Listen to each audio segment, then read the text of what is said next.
I'm delighted to introduce our next speaker. Dr. Dan Roberts is currently the inaugural Assistant Vice President, Nursing Performance Management in the Clinical Services Group at HCA in Nashville. Dr. Roberts provides a critical relationship between nursing leadership, nursing informatics, and data science teams. His career spans 34 years of service in multiple patient care areas, including intensive care, perioperative services, nursing administration, quality and patient safety, and clinical data and analytics. He has supported nursing care and patient excellence under numerous leadership and administrative titles, from charge nurse to nurse executive to associate chief quality officer. Dan's nursing experience has been obtained in 4 academic medical centers. Nationally, he has presented his research and scholarly activities regarding nurse staffing models of care delivery to drive patient quality, and a theoretical model to align data to a patient-centric view across 4 constructs of care delivery. His current scientific exploration is in developing a predictive model for use in nursing leadership decision-making. Based upon his 4-construct model, foundations of the construct model have been deployed at HCA across the enterprise with new data visualizations aimed at nursing performance monitoring and management of nursing practices. Educationally, Dan received his doctorate of philosophy from Columbia University with a focus in informatics. Please join me in welcoming Dr. Dan Roberts.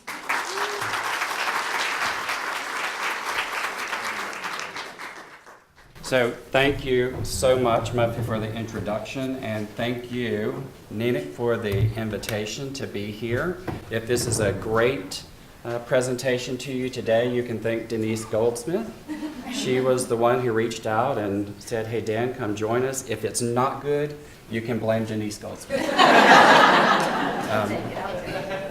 So one of the things that, a couple of things real quick. I'm a walker. I can't stand at a podium, and I need to be with you, and I feel like I'm too far away, so I'm going to mic up real quick. The other thing is, and we'll go ahead and get this out of the way, I do not own socks. So when I come around and you see that I don't have socks on, just go ahead and know that that distraction is there and just let it be over with. Most of the comments about my presentations have been that he's very distracting because he doesn't wear socks.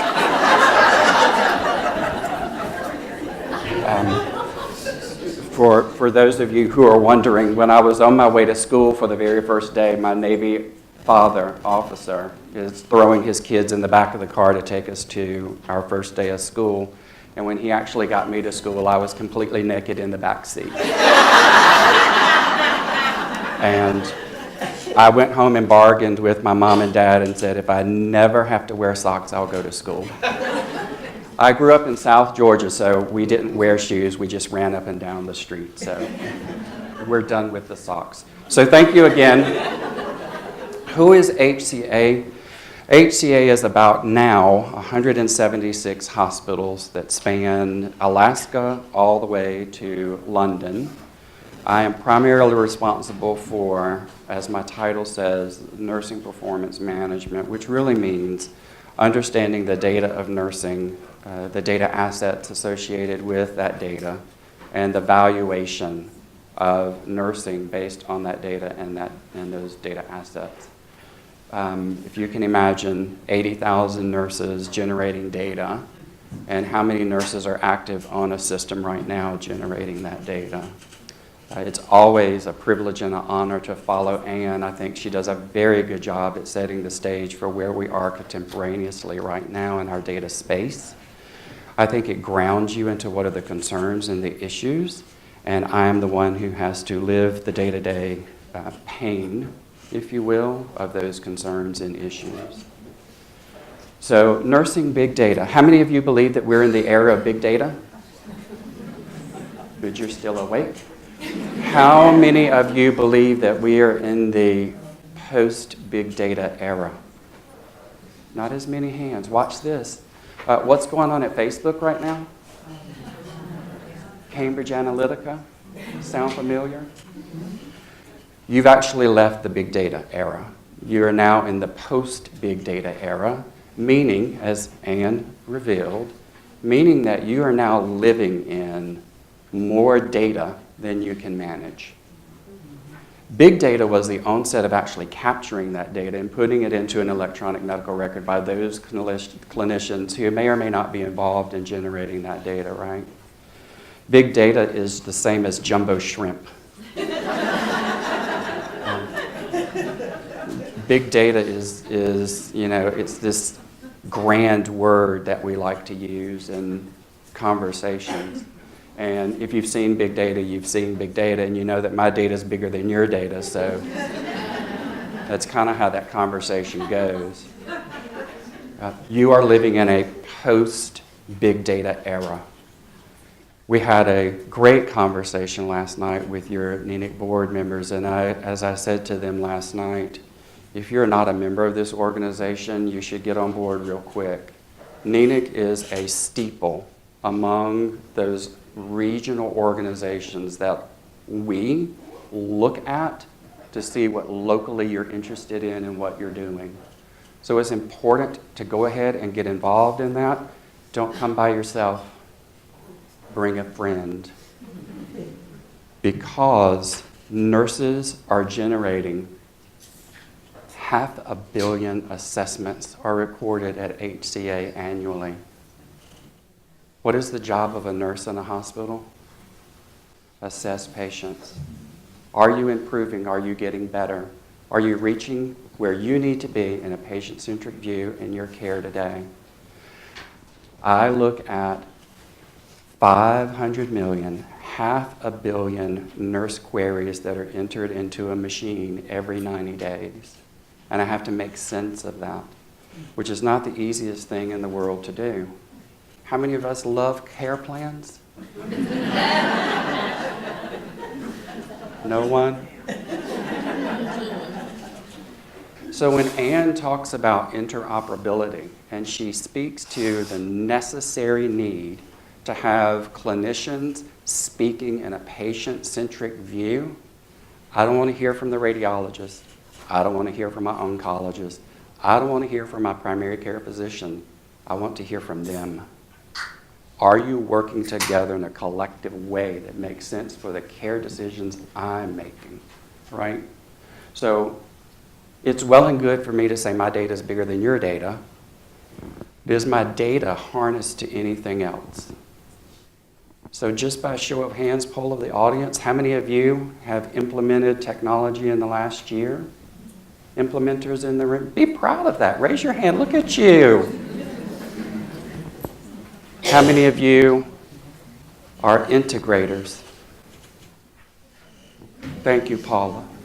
Paula's hand went up first. Your current president, right? Big difference here. Integration means that you're taking a position that is new and novel. Most of the things that we do around informatics and IT is go build a product. Hey, let's go build an app.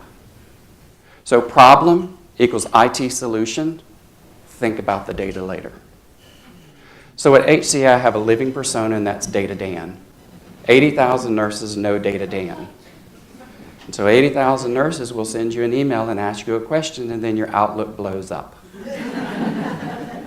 So a part of that conversation around integration of your data is a new model in IT. Here's the new model.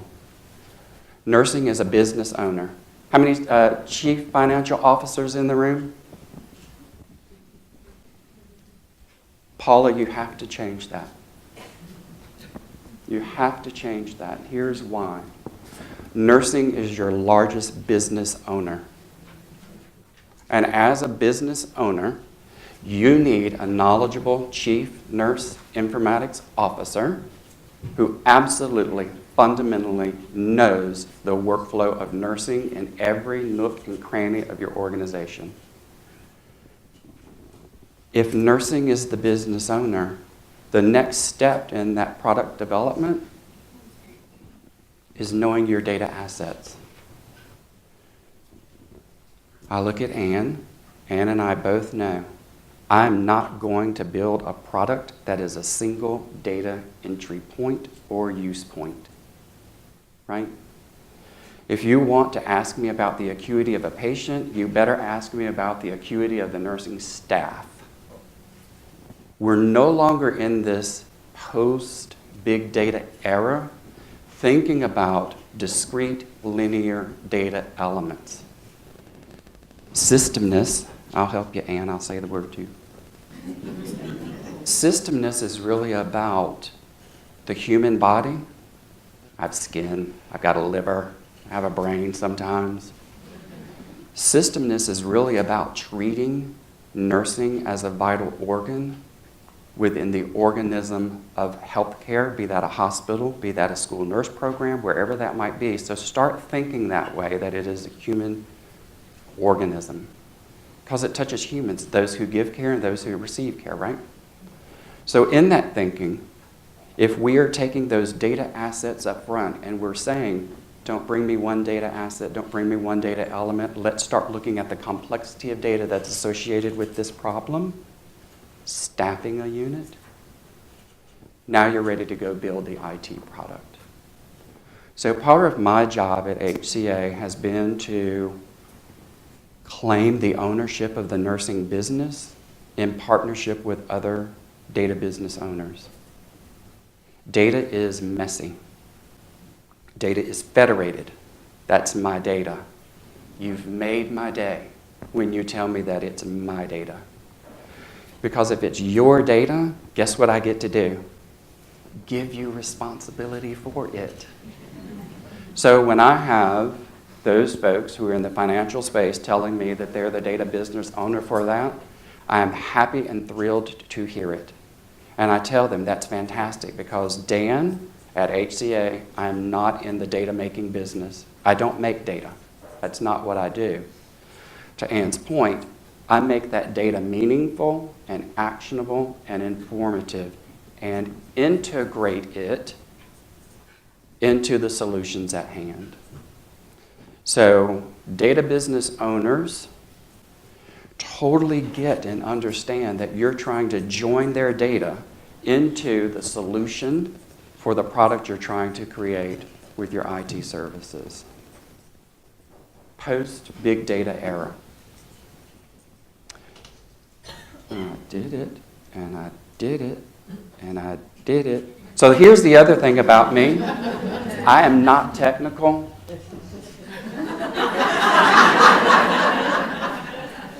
And I don't own socks.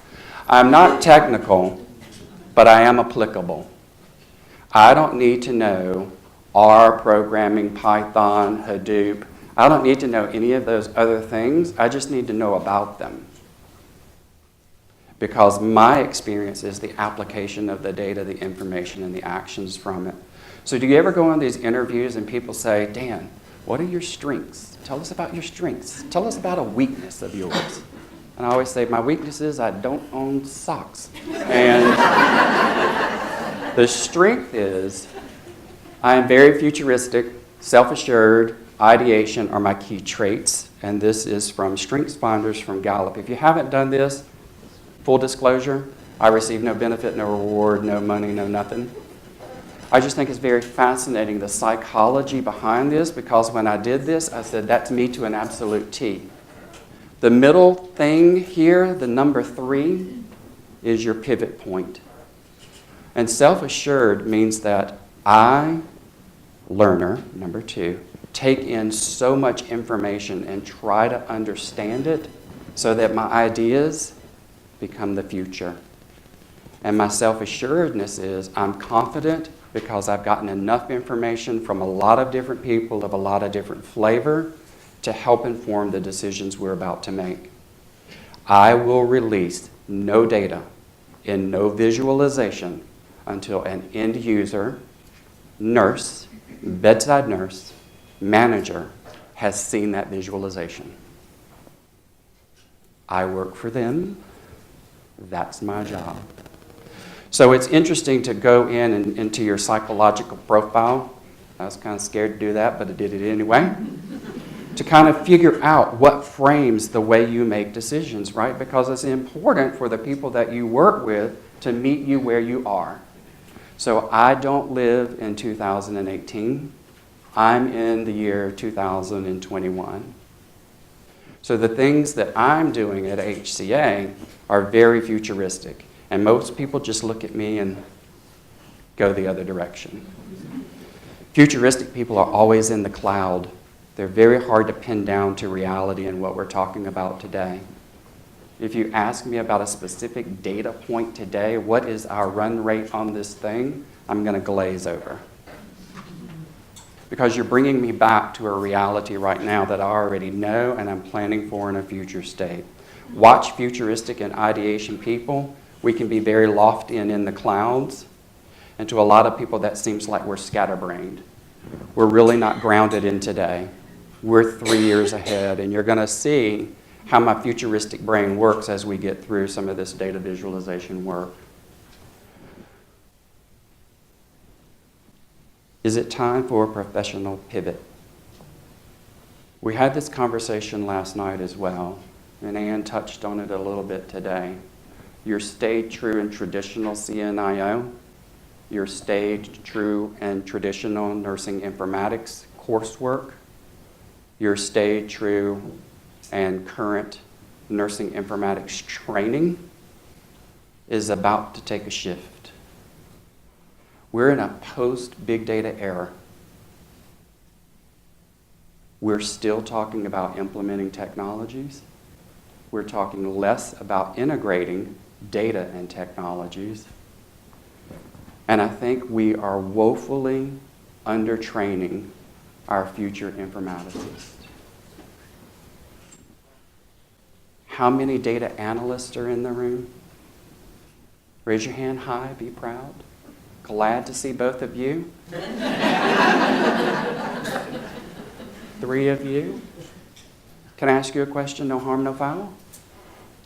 What kind of data analyst are you? Stunned to absolute silence. Say it again. Budget, nursing. Budget, nursing. How about you, sir? Healthcare in general. Healthcare in general. Ma'am? I support value-based care and population management. Value-based care, population management. Hey, do you know this? Watch. On Indeed and Monster.com, I did a search for a nurse data analyst and got 0 hits. I did a search for a data analyst and got 3 million. Here's something that I want you to take away from the talk today.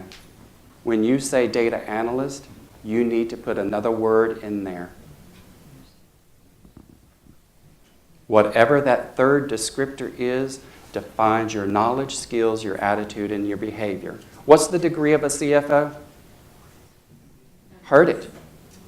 You know it right there, right? An MBA. What is the degree of a nurse data analyst?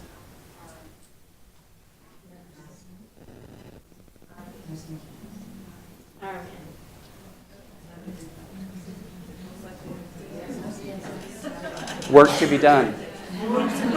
Work to be done. You see, everyone recognizes the role of the CFO in healthcare immediately. That person has an MBA. Nurse data analyst has a degree of, there we pause. So I think you should look at that. And where it's Mary, where's Mary? Mary Kennedy. So Mary and I had a conversation last night about how do we begin to advance that. And I know that all of you are deathly afraid of data and statistics. You don't have to be. We're automated now. You just ask the machine.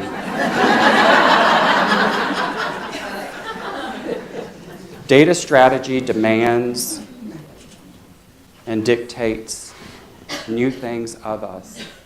How many of you have a data strategy in your organization? Hands are not flying. Mary, take note. 2 people in the back, 1 person here, person up here. Mary, take note. One of the things that I think NENIC could do very, very well, because you are that steeple organization, and happy 16th birthday to you. I think one of the things that you can start shaping is what is a true agenda for a data strategy. Not many people know how to write a strategy, number one. Number two, not many people know how to tie that data strategy to a clinical workflow with financial measures on it. We heard decrease the burden on nurses in a clinical way for documentation. Guess what? We did that at HCA. We minimized the nursing data set. We reduced that to just necessary information to describe the patient experience. We do not document 83 different lung sounds, pulmonary things. We just don't do it. We move on. Now, for a data geek, that makes my life miserable because I don't have all of that information that I can glean to figure out. But guess what? I had 500 million assessments, so I can still get there. Your nursing minimum data set does not reduce your ability to do analytics on nursing care and patient care. It just doesn't. So stop building systems that have 83 pulmonary data elements associated with it.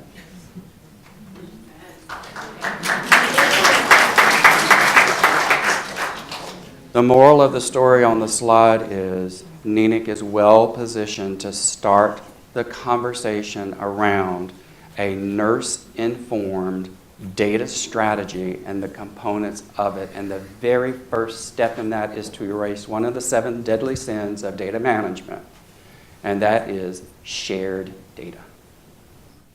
The interesting thing to me is that every time I'm in the room with physicians and they're talking to me about their next big project, what's the data set they're going after? I heard it, nursing data. And I say to them all the time, do you know that every time you leave a patient's record, you leave a wake of orders that we have to sift through and figure out if you know what the heck you're doing? Examine your own data. Examine the somersaulting of antibiotics that you keep writing every day over and over, that we're not understanding why the antibiotic changes every 24 hours. Examine your own data, and from that you'll understand nursing work intensity. Start looking at what's a true data strategy for nursing. Several of the things we're going to talk about today. What's a nursing data ecosystem? When I landed in Nashville, returning to my southern roots after being in New York City for 17 years, on my job, which I think I have the greatest job in the world, the very first assessment that I made was there's not a nursing data ecosystem that's present that I can find and feel.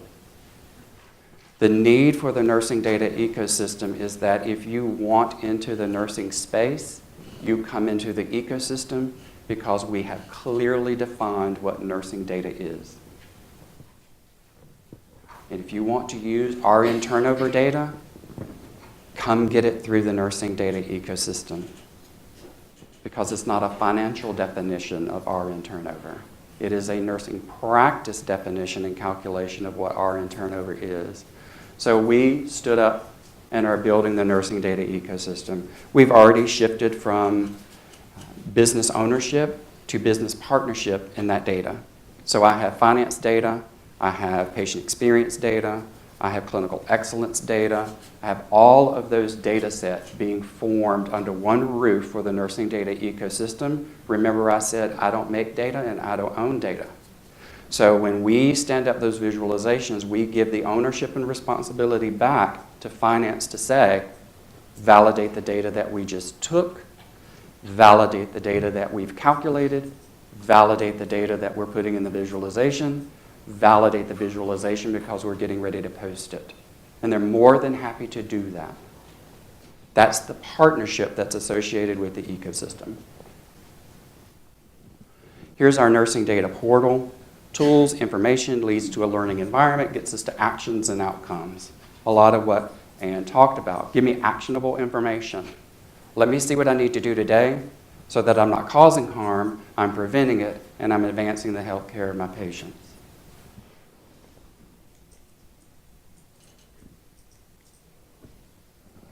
Nursing data strategy. Very simple.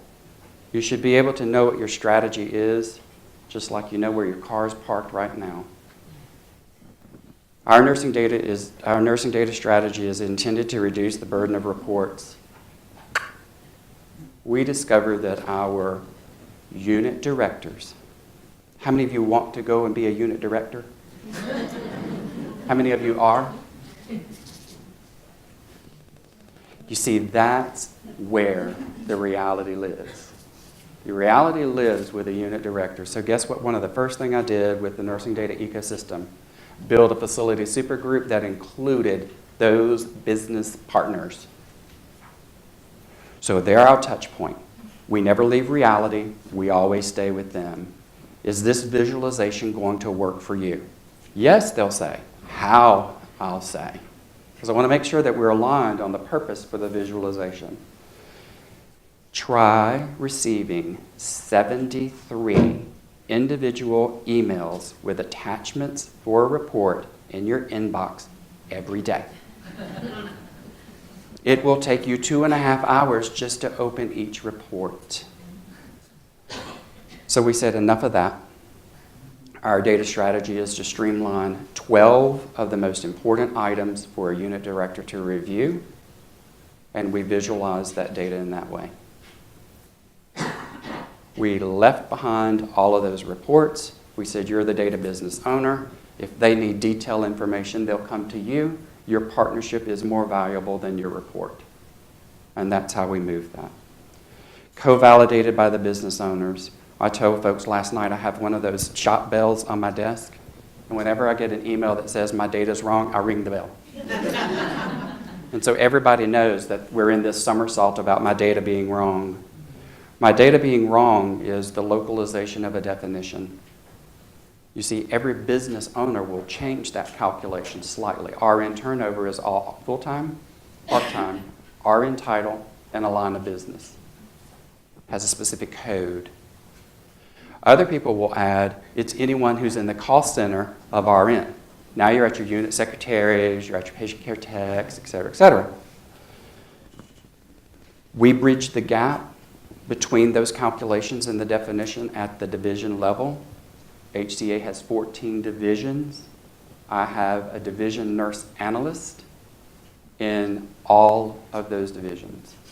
So I can give you the data, it gets to your division, it's localized to your definitions, you're held responsible for the nursing agenda and the strategy, but you can also align that at the local level. One finger analytics, no manual is required. You'll see some of the things that agitate me in data visualizations. I'll tell everybody you do not need to understand how to do a black box neural network with extrapolated data on a conversion point with HCC. You don't need to know any of that. In my world, this is nursing analytics. If you can put your finger on the screen and put your finger down the screen and find the opportunity for improvement, I will have done my job. I do not want you understanding p-values. I don't want you to understand area under a curve. I don't want you to know any of that. I want you to know where should you draw your attention in precision targeting to advance the care on a particular unit.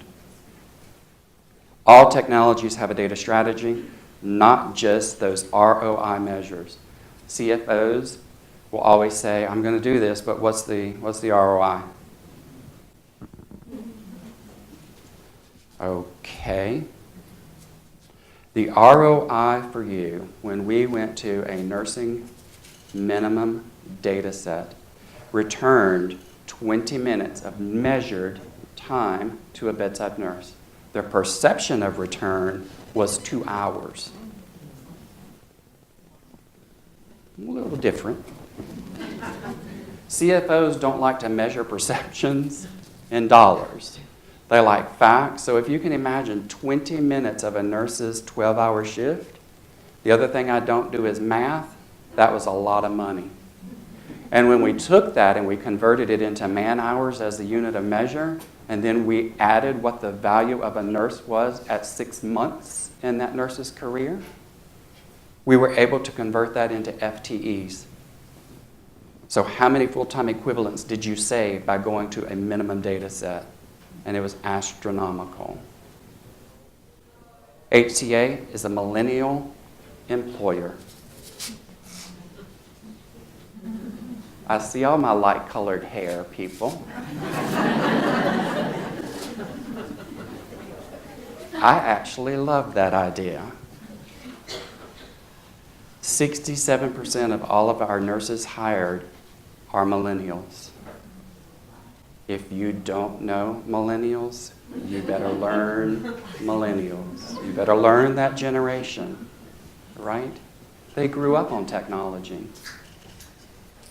They know what the expected behavior is, not the planned. They don't like you to round on them. I see the millennial head nods, and they're just beaming right now. Yes, please make that go away. NENIC, help me. Just make sure that you understand what your ROI measures are when you start deploying data and technology, and measure it in nursing terms. Measure it in patient terms. There are formulas for you to get to the calculated dollars, but as long as you understand the return to nursing time, nursing work intensity, you'll be good. Common analyses. One of the things that I want you to get from this very quickly from me is that I absolutely hate pie charts and I absolutely hate bar graphs. Did you know that the most misunderstood visualization is a bar graph? Did you know that the most wasted, useless, non-productive visualization is a pie chart?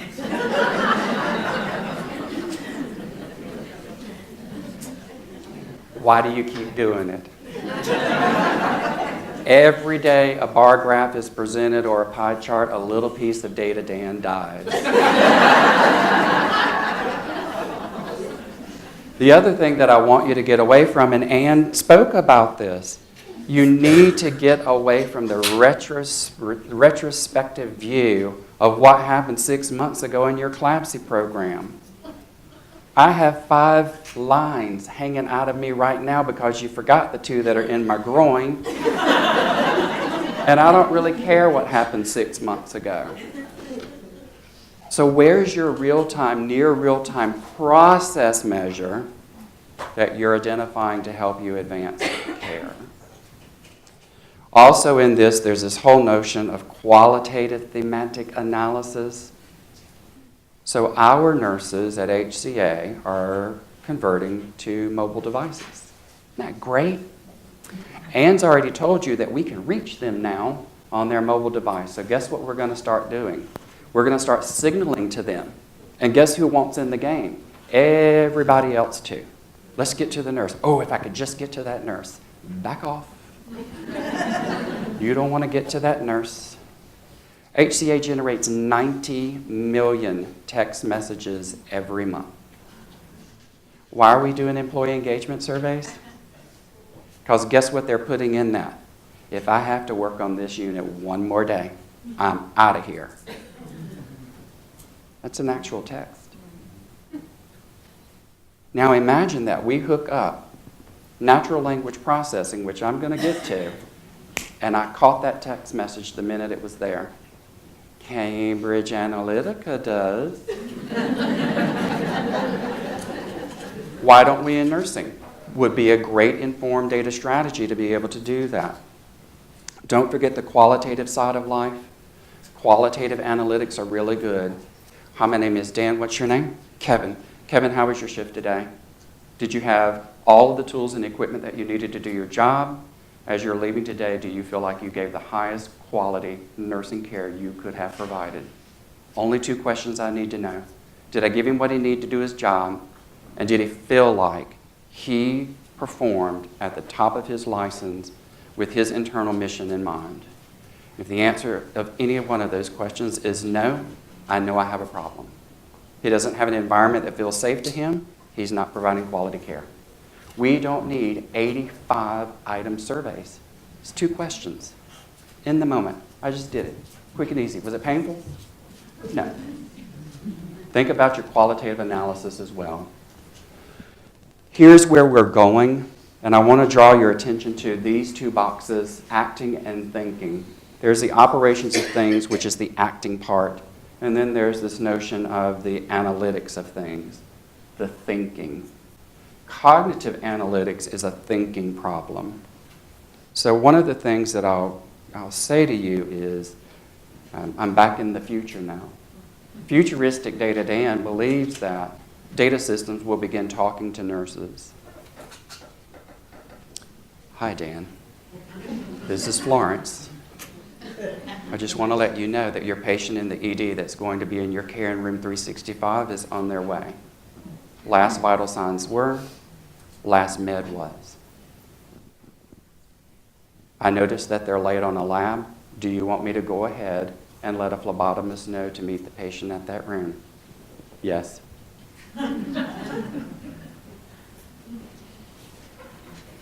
Not so far away. We talk to Alexa every day, don't we? Natural language processing is going to go out and grab all of those things that are out there in those text messages and those comment spaces. It's going to start putting together these algorithms. Anne gave you one of those. That's your pediatric early warning system. We are already doing that for sepsis, early detection of pre-sepsis events. We're automating that. But guess what you still have to do? You still have to get the signal, and you still have to go back and reassess all of that data, and then you have to check, then you have to open the MAR, and you have to do all of those things because you don't yet trust the electronic system to do that. Many of you are nodding your head. I'm going to change the way you think about that. Machine learning is the future. I believe, Anne, that the big thing that's on the horizon for us that we haven't thought about is augmented reality. And that you'll actually walk down the hallway and you will see what no one else can see. You will see those rooms that are a critical incident waiting to happen. You'll be able to see that by sight. You'll actually be able to stand outside the hospital and scan up the hospital, and you'll see the units that are understaffed today. I will walk into a hospital and be able to go directly to those units that are in need of my support right now. That's augmented reality. The Turing machine, Enigma. How many of you saw the movie? Fascinating, right? Especially for a data geek like me. I think we're moving into this age where you no longer have to understand representational analytics, evaluation analytics, or optimization analytics. You see, I had to be schooled on that, and I actually hated every minute of it. I think we're going to build those systems for you with those applications in hand to help you get to those predictive models, to help you get to those optimization models. Yes, Florence? The patient is now not being routed to room 366. They're going to go to room 368. This patient has a confirmed isolation now. Are you comfortable with receiving the patient into that room? Yes. Optimization, right? Why do we put all the orthopedic patients on the orthopedic floor?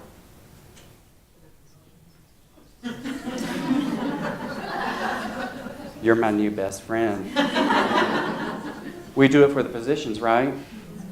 What if that's not the optimal place for that psychiatric patient who self-inflicted that broken bone? What are we treating them for? So I think you're going to get into these optimization algorithms that are going to help you with patient throughput. Some of that's already in place and coming alive right now, so watch for that. CNIOs in the room, if you don't think you have a job, there it is. Because who's going to understand that clinical workflow better than you? And by the way, you're surrounded by data mongers. Those are the people that are your data scientists, who never went to nursing school, who are building your algorithms right now. And so Vicki and I talked about this. One of the things that we do at HCA is a data mong cannot build without the domain expert sitting next to them. Because every time you take a cut in that data, you're introducing bias. And if you don't know nursing bias, you're going to be lost, and you're going to develop an algorithm that does what? Not work.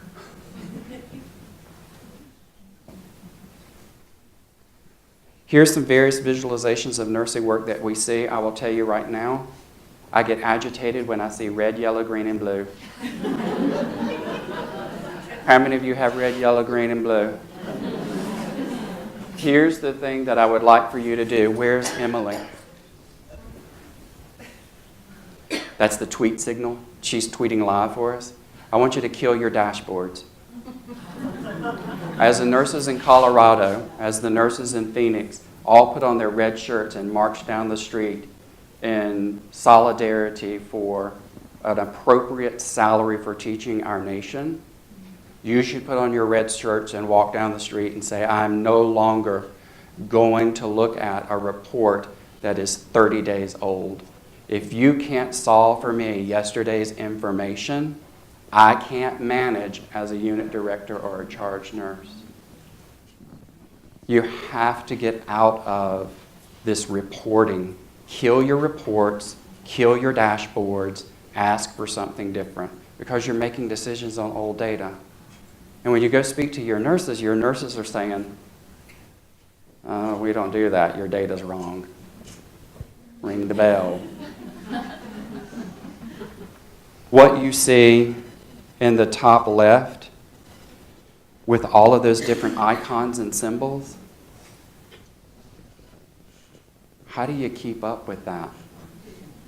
Better yet, if you want to go to a completely different planet, if you're an oncology nurse, head down to the ED and look at their tracking board. If you can't understand it in the same building, why is it there and complicated? You're building too many symbols that don't make any sense except for a specific set of people. So even though this is automated in real time, it's getting more and more complex.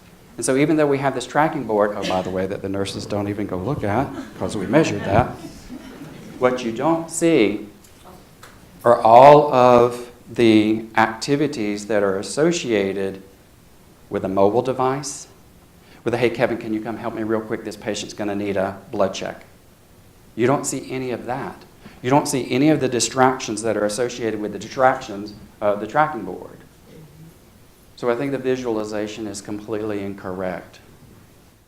Cluster the cognitive load so that I can understand what I need to be doing now. Documentation of care is either demand data or care-driven. We've adopted the model of care-driven documentation at HCA. We want to be able to tell the story of the patient, not the story of the regulators, of the lawyers, of the any others. And so we reduced that data set so that we could absolutely get to what we needed to be able to tell the story of the patient. It made my job harder, but data is data, and I can get at that data through different various techniques. Data set reduction, this is just an example of that. Remember, I'm not technical, I'm applicable, so if you want to have a battle royale about star schema in a database, meet me outside. But the one thing that this represents is that nursing has built its own fact tables. So nurse view tables in our data set are the source of truth for nursing. So if you're reconstructing data as data elements in another data set, like patient experience is associated with staff turnover, is associated with, and that lives in some other system, it cannot be used to visualize for nursing. It has to be in the nursing fact table in order for those associations to be made. Why, Dan? Because I've validated through those data business owners the use of that data. Effective mobile platforms, we're all going mobile. This is just an illustration that when we did this, there was more information readily available through the use of the mobile device. I actually think we're putting folks into information overload through this type of visualization. Here's what it takes to get into a mobile device. Welcome to my world. This is what I do. Clinical nurse informaticist. You are this diagram to your left. That clinical workflow. ITNS's workflow is all of that gibberish over there that they understand about switches and this and all that, right? Great, I'm good. In the middle, I believe, is the opportunity to have that informed data voice, saying in order for you to get to that thing, we're going to need to do this. So this is where the world comes together between operations, data analytics, and IT, and your CNIO. So think about all of these things that you're designing and whether or not you're putting your data assets in front of that IT build that's on the right-hand side. When you do those clinical workflows, we call those data pathways, we never separate the data element from the clinical workflow. And if you tell me that a nurse is going to take a temperature, my next question is going to be, where will that be recorded? Is it automated? Is it manual? And in what system is it being documented in? Because guess what? People are eager and ready to break your clinical workflow. And so if you know there's going to be a change in temperature, you know exactly where that impacts your workflow. You know exactly where that benefits or changes your data pathway, your data structures below. Cars are driving down the street by themselves. Remember a few minutes ago when you were not willing to let go of that decision making? You're about to get hit by a manless car. I would challenge you to start looking at, as Anne has pointed out, those opportunities where you can let the machine do the work. There will always be a validation point of the human decision making associated with the information that you are presented. So Martin Heidegger always said, never give yourself over to the technology. So in a part of that theoretical model that he has, I would suggest to you that you start looking at ways of automating things. Why do you need a bed manager?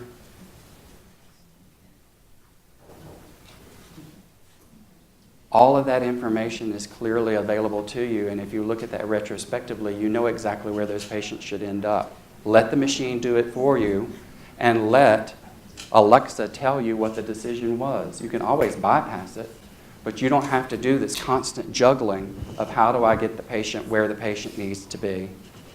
The other thing that I want you to be aware of is that we are developing more and more and more wireless technology.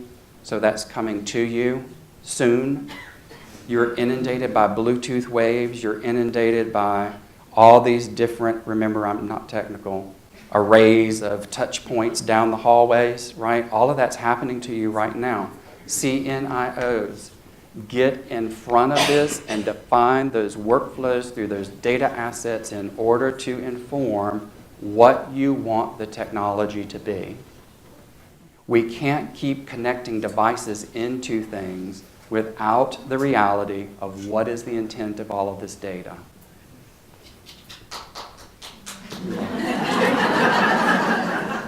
I have a fan. Key takeaways, and if we have just a few minutes, I'm going to switch over to my actual laptop and show you how we're using our data visualizations. First and foremost, key takeaway for me today is you need a data geek. Nursing informatics, wake up. It is time to pivot our profession towards the reality of data analytics. We need our programs to start developing nurse data analysts.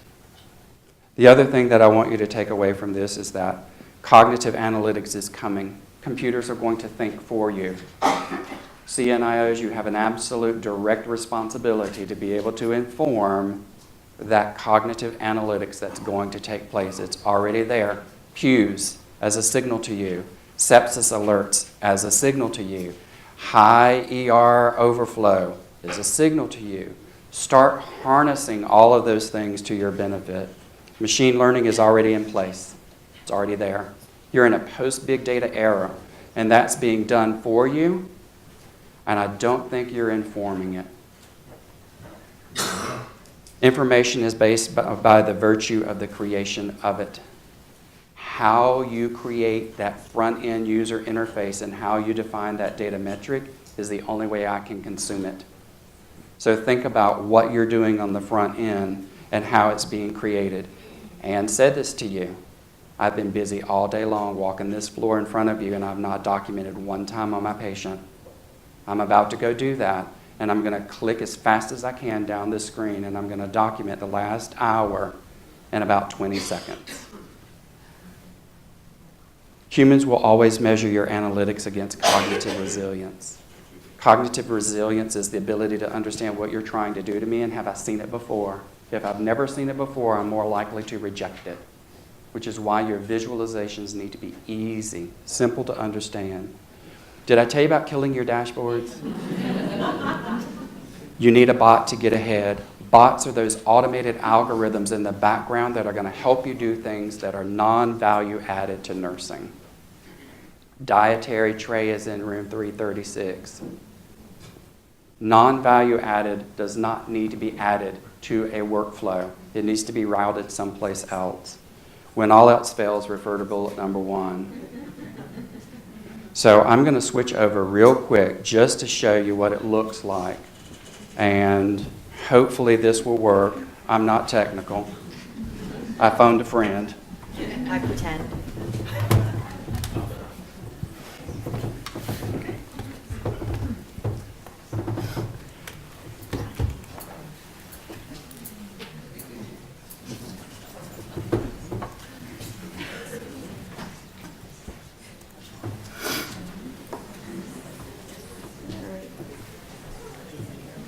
Now she's phoning a friend. Yep. So if we can get this to pop up, I'll show you what that visualization looks like. In the meantime, any burning questions?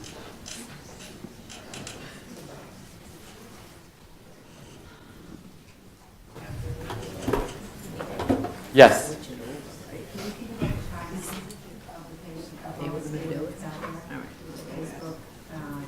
Situation that just occurred. I'm just worried about all the we have to put out there. We don't really know who's looking at it. So the question is, do we think about the privacy of the patients and all of this data that's flowing around there? I would think, and I'm not the expert, that with the level of security that we have in ITNS, but particularly for the medical record, particularly for the medical record of a behavioral health patient, I would think that we have the means and the tools to protect that data. My next question will be, how do you know it's protected? So do we run algorithms that allow us to try to break into our own systems? I know that we do. So I'm pretty sure ITNS at your facility does as well. So the question is, do we protect it? Yes. The second question is, how do you know? So real quick, I'm going to show you this kind of one-finger analytics. Watch how easy this is. Dark blue bar should be touching green. Dark blue bar should be far into the green. Everybody's got it? Great. This is nursing practice measured in 5 key process indicators for our C. difficile reduction initiative. I compare you to enterprise, to division, to facility, to department, to nurse. So those competencies and those nursing evaluations that you do annually is built into the system. You don't need to ask me if I'm a good nurse, because I'm going to show you that you are. One of the key things about nursing documentation is whether or not you know it is clean and accurate. There's a bot waiting to be made. So in each of these 5 key process points, we refresh this every day.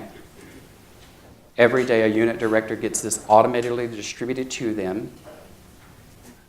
It isn't an email, but it is not an attachment. It's merely the link to get to their defined space and representation of the data. I only want to see this, and that's what they get. Guess what they do with it? They walk right down the hallway. They do their safety huddle. They already know the patients on the unit are the ones that they need to precision target for improvement. They already know the nurse. They can already have one-on-one coaching, educational opportunity for advancement and improvement, and they do this thing called walk the line. They walk every line and tube on their unit with this data in hand. The other thing that they do is start the conversation with the data. They now have this available to them. So this is how we create those visualizations so that you can just run your finger down the page, know which one of your key processes. Why do we give laxatives to patients that we send C. difficile stools for? So they can close in on that process and that performance and fix it immediately. They don't have to guess about what part of C. difficile is broken. They also enacted a 200% rule. I will give you 100% if you give me 100% in return. My physician colleague, if you write another order for a laxative for me to get a C. difficile stool sample, I am going to put sample cups all over your car, and I'm going to take them. Now you have the ability to be conversant in your data, correct? And help in near real time improve patient care. So I'm getting the signal from down below. I want to make sure that I give you time for questions, and I hope that you have questions. Yes, sir, and then there was someone back here, so I'll come back to you. Do you find that not wearing socks makes your feet sweaty? No, I have a real question. I have a real answer. With this, all the, addressing your, futuristic perspective, a lot of the concepts that you presented are, internally focused to your healthcare system. I'm wondering if you have insights to sort of where big data is going for population health in terms of, if they're doing something really good with, some process or procedure in Huntsville, Alabama, how does that translate to, improving that same practice elsewhere, or like from standardization of data on the entire population health across systems? Do you have insight into that? So I know the limits of my expertise, but I know who my phone friends are in the audience, and I've heard them since I've been here less than 24 hours. I think the key to that is going to be interoperability and how you follow me longitudinally as a person across multiple systems. And I don't know that that's there yet, but I suspect, futuristically speaking, I suspect that patients, clients will take ownership of their data and make that data portable within themselves. One of the things that Ann had up on the screen that I saw early on was this little device right here, as well as those Fitbits, as well as other things. Alexa is going to be linked to CVS very soon, if not already. And so you're going to start seeing personal devices becoming personal data asset points, and that personal data asset has to go somewhere, and it's probably going to go to your payer, your insurer, before it goes anywhere else. I think the key piece of what the futuristic piece would be, hey Dan, welcome to your appointment. Can you just scan your device real quick and let's have an understanding of how your health is today, right?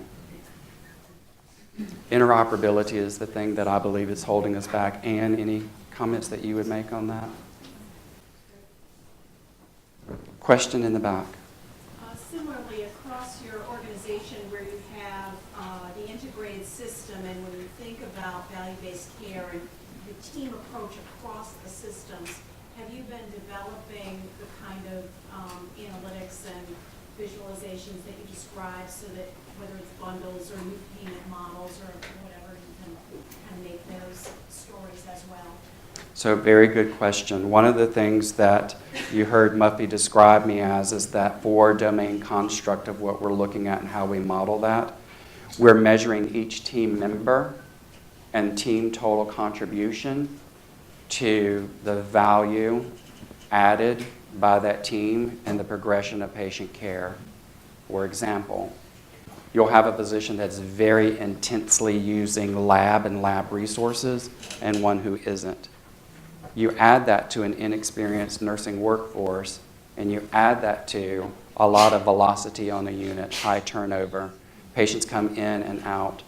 You compare that to another highly functional unit. Now you've got the ability to scale a best practice that's value-based off of that data set, and we are measuring that. The first time I put up the nursing practice and those KPIs, the physician said, "How do we get in the game?" I said, "Thank you. You're already in the game. We have your KPIs. Would you like for us to turn those on?" And they paused. So we are going to turn on those physician-based KPIs and start looking at team function around patient care initiatives. I have so many questions. It could take up the rest of the day. 2 quick questions. One, could you confirm that you collect data from all the major vendors, from Epic, Cerner, and Meditech? And also, I'm sure you get a lot of your direction from corporate and strategic initiatives, but how do you, and just briefly, a governance structure or a vetting process for ferreting requests up from the bedside nurse that says, "Oh, I want to look at this," and it's something that may be novel? Sure.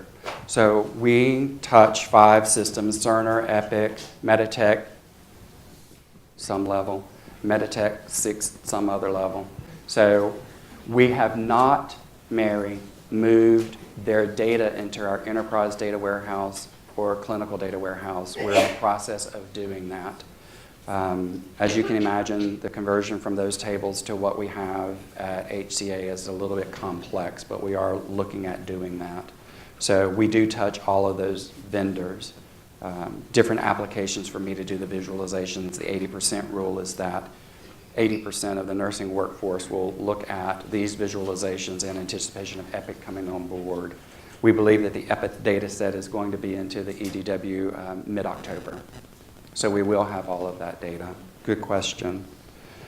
Second question, how do you get the voice of the bedside nurse into data strategy or meeting their needs? One of the parts that's in the nursing data ecosystem is that you eventually don't need Data Dan, right? That is my goal, is to put myself out of business and retire to Fiji where you don't even have to wear shoes.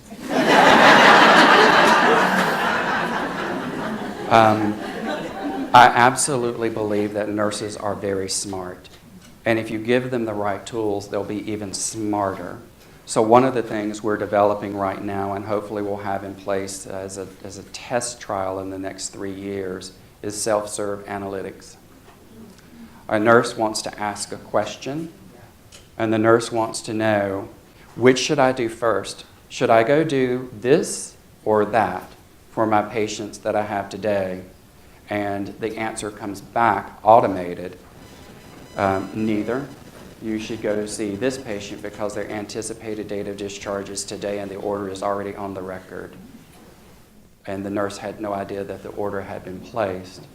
So that's decision support in its greatest sense, but I think nurses have more questions about other things. How often does this happen on my shift with this patient type, right?